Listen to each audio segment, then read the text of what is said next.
Under what if analysis, what we're going to now see is the goal-seek function. Now, this goal-seek function will help you find a value of one cell by adjusting another. Okay, we're going to see this with the help of an example, but before we do that, I want to give you a quick review using this very simple example over here, and you'll come to know what I mean by finding the value of one cell by adjusting another.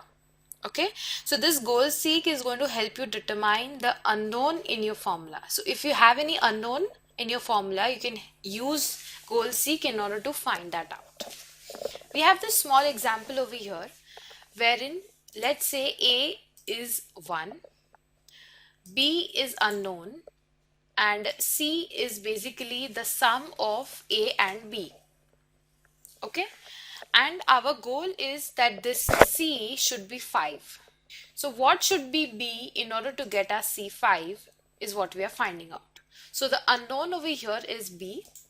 We know that C is A plus B, and we also know that C at the end should be 5. Okay, what will be B if C has to be 5? Since this example is really very simple, it's very easy to determine that if B is 4, C will turn out to be 5. We get our goal very easily because here it was very easy to mathematically calculate that 1 plus 4 is 5. If 1 is given, if 5 is there, we know that B has to be 4, right? How do we do this with the help of the goal seek function is what I'm going to show you. What you need to do is, under the data tab, what if analysis, click on goal seek.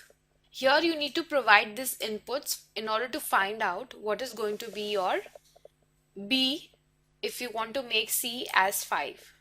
Okay, the set cell is going to be, the next thing is the value. We want it to be 5, right? We are going to change which cell? B8, right? We're going to change this cell. And what you need to do is click on OK. As soon as you click on OK, it will tell us that you wanted the goal to be 5. So we have made that 5 and we have provided you with the unknown. Let's do that once again. What you need to do is data, what if analysis, goal seek, set cell. Set cell is going to be your B9, which has the formula in place. We want it to be 5, and which cell we are going to change?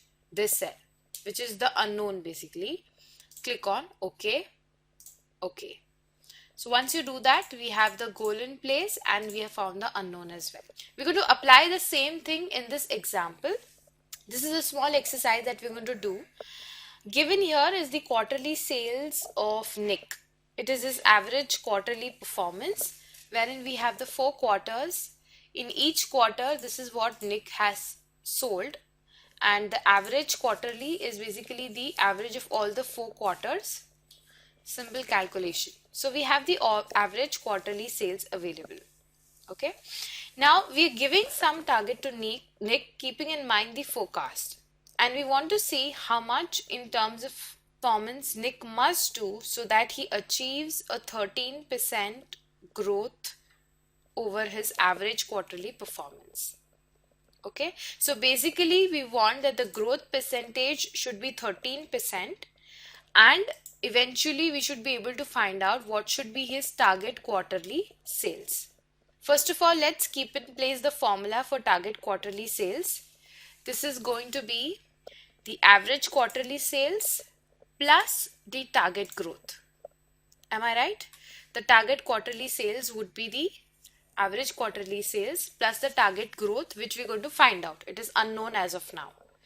If you observe, you will find that the target quarterly sales and the average quarterly sales are absolutely same. That is because as of now, the target growth rate is 0.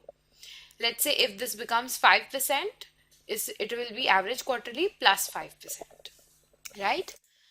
What will be the growth percentage? Growth percentage is going to be your target quarterly sales divided by the average quarterly minus 1. Okay, as soon as you do this, as of now the growth percentage is 0%, right? What we want is that here 13% should come, and here we should get how much should be the target growth. Let's randomly put some numbers and try to reach the goal of 13%. Let's say the target growth is 5,000. In that case, the growth rate becomes 15%. We want something around 13%. So let's decrease this to, let's say, 4,000.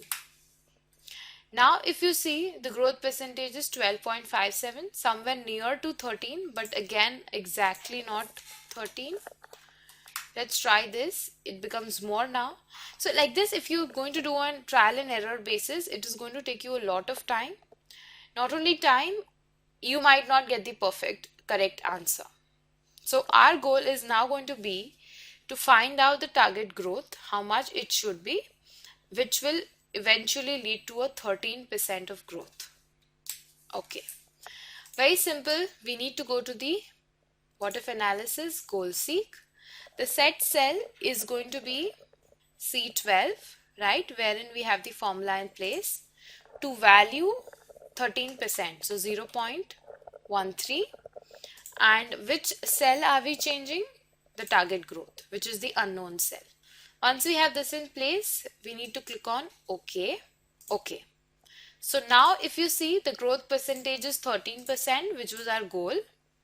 The target growth is actually $4,137. So this is what Nick needs to do in order to achieve the 13% growth.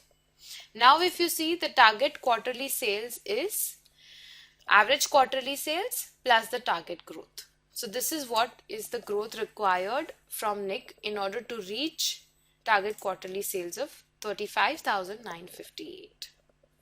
Okay, so this was about what if analysis. We have seen one-dimensional data tables, two-dimensional data tables, solver, and finally goal seek.